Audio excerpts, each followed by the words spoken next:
ทรายปูนบล็อกน้องพี่น้องโมเมนต์หินทรายพี่น้องบล็อกปูนตีนเสาเนาะกลับมาหอดจอดเทิงเดินซานบันซองน้องแนนนาแม่คำตาเพิ่นแล้วพี่น้องเนาะก่อนอื่นก็ขอกลับทักทายสบายดีพี่น้องมาพบมาเจอในกันช่วงหนาวๆพี่น้องในบ้านนี่โอ้ยพี่น้องมาหอดจอดเทิงสบายดีทางบ่อพรโอ้บล็อกจักก่อนบ่อพร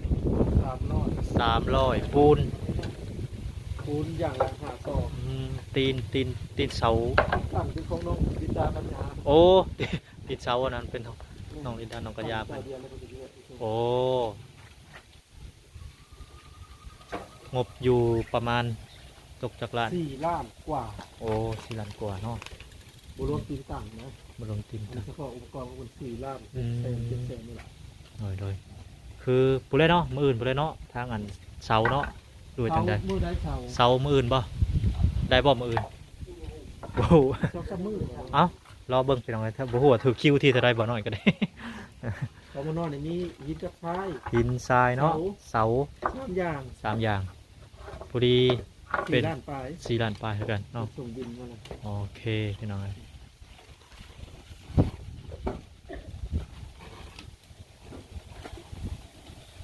ต้มเอาขดตัวดีก่อนระเบิดออกแล้วพี่น้อง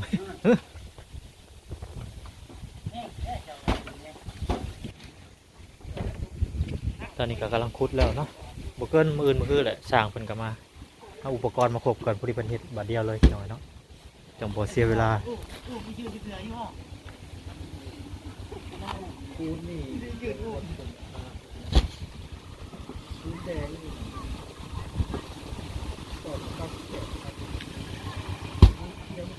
มีตีรถสำรองพร้อมตีนสกัวเฮิร์น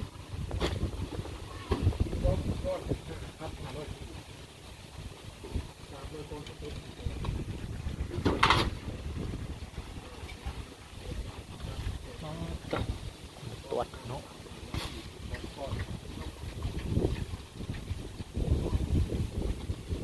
เบื้องต้นจะบ้องแตกอุ้ยลมพี่น้องเอ้ยแรงมาแสดงเป็นลมบ่เนี่ยโอ้ย ลมแห้งขนาด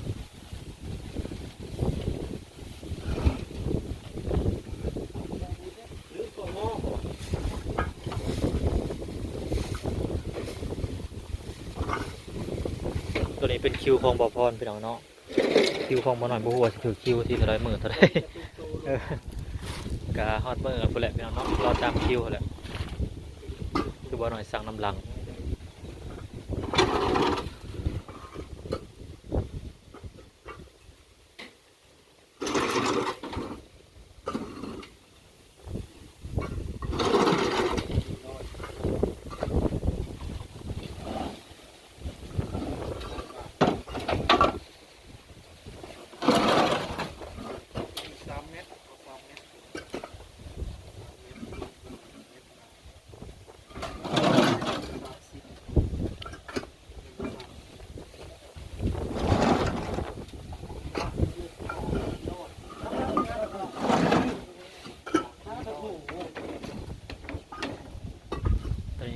กดทอ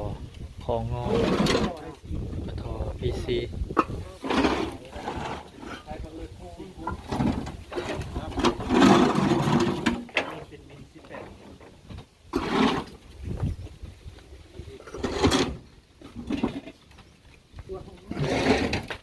ตอนนี้กำลังเห็ดกินเนาะสวัสดีพี่น้องเด้อสวัสดีพี่น้องแน่วานนี่เขามาเพื่อนเนาะจะเพื่อนไปอาบน้ำป่ะไปอาบน้ำเมื่อวานอยู่เซเป็นยังกินมานี่อ๋อแกงปลาทินตำมะฮุงปลากินแรงไปหน่อยเนาะ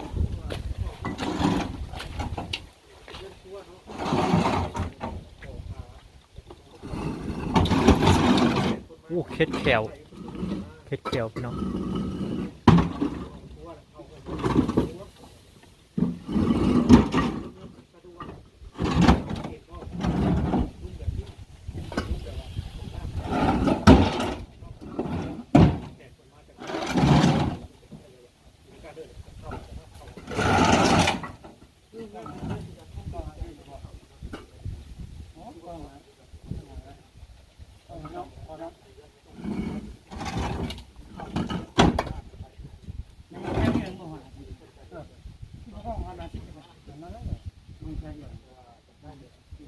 ได้ ไม่ได้ได้ สันเบี้ย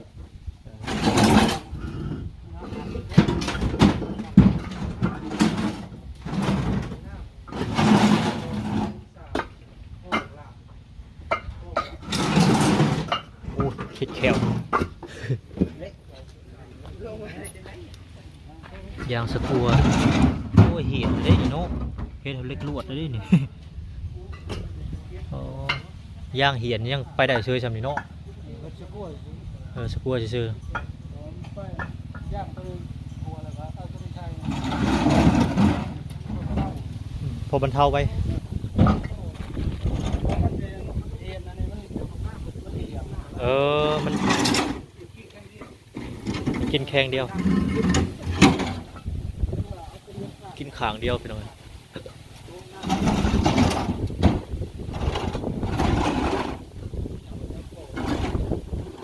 วันนี้ก็สิไปส่งตีนเสาน้องลินดาน้องกัญญา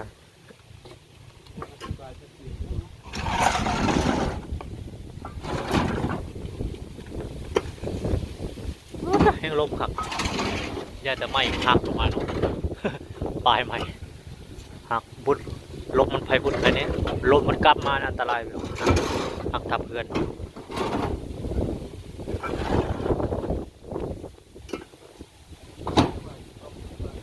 อันนี้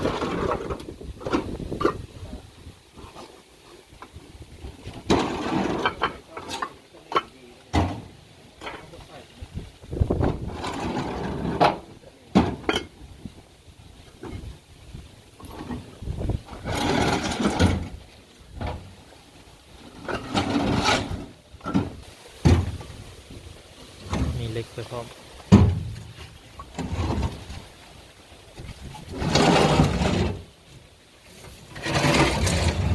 เพื่อนก็เกินให้ได้พี่น้องอุ้ยหนา18เสาหนา18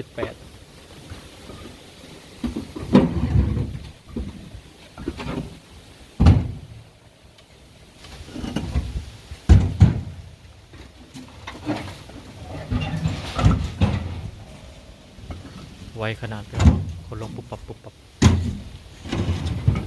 ไกลเติบไปแล้วเนาะว่าคนทางเขามานี่ระดับ20-30 กิโลก็ได้เขามาทางมันยากเพื่อหอดก็ขับไปแล้วเนาะมาแต่เที่ยงยามฝนนี่ให้กระเตกมาเพื่อจะหอดมันง่ายได้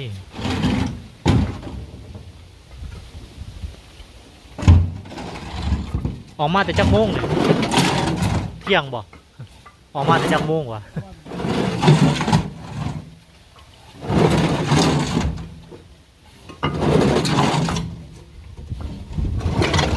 โอ้ยเป็ดแคว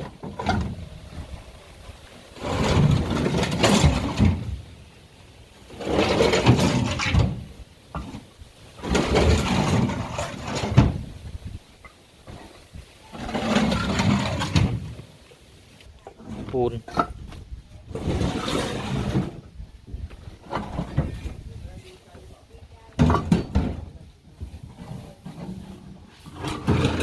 เดี๋ยวตกเนาะ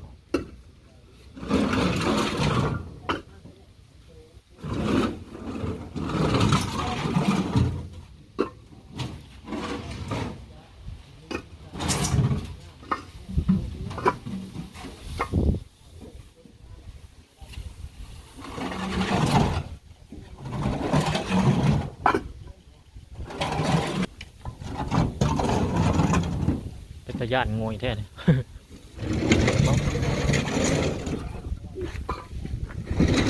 ตีนไว้นำปิตาเอ็นแท้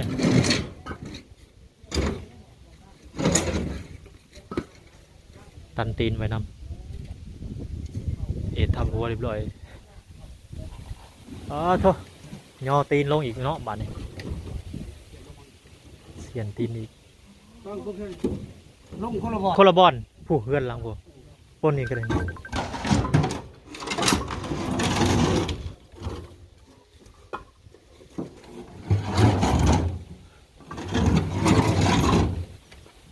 เสาเป็นเสา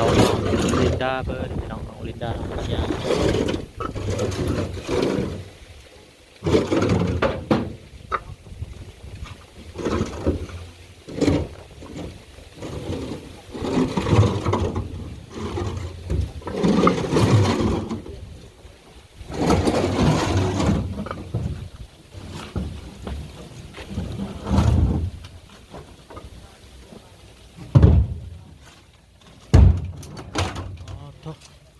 หนักเลย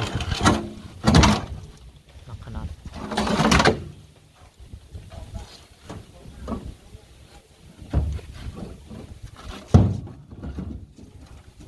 หนักแห้งเลยหลายต้นเติบออกมาป้าตาบืนคะแนน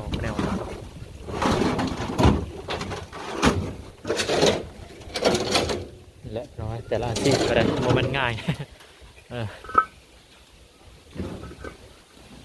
แต่ละคนก็ต้องลิ้นโดนไปหน่อยฮะครับเนาะ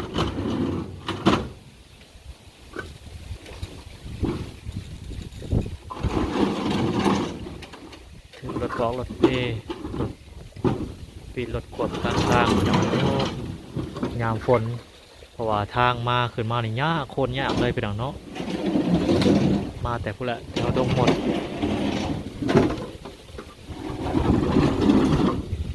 รถกระเพหลายรอบ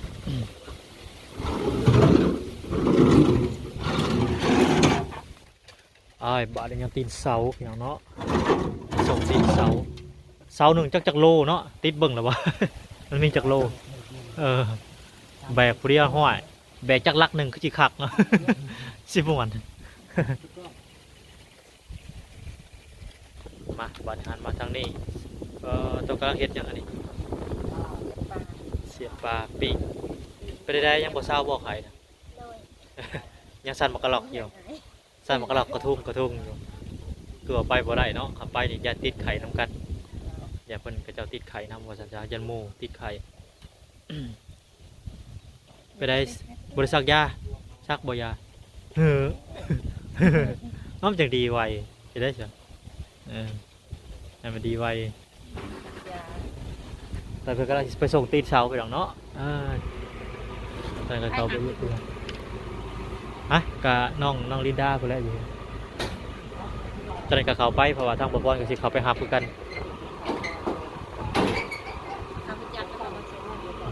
กับสิไปแหละกับตัวพรกับสิพาไปแหละพรกับสิพาไปเลย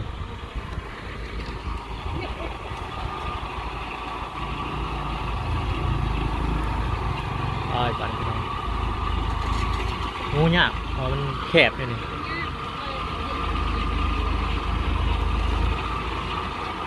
อ๋อสวยกกขาม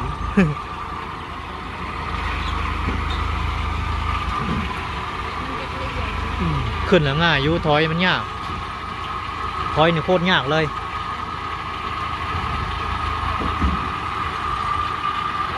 ไปเลยได้อยู่ตรงเลย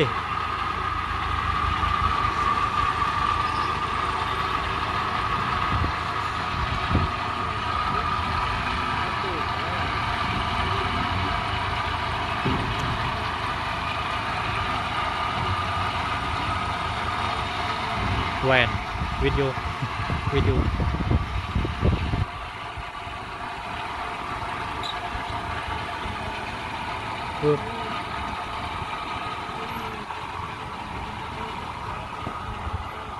โอ้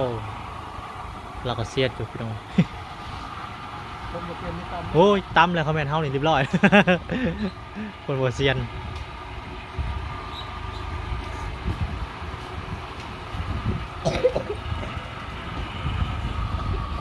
บึ้มเลย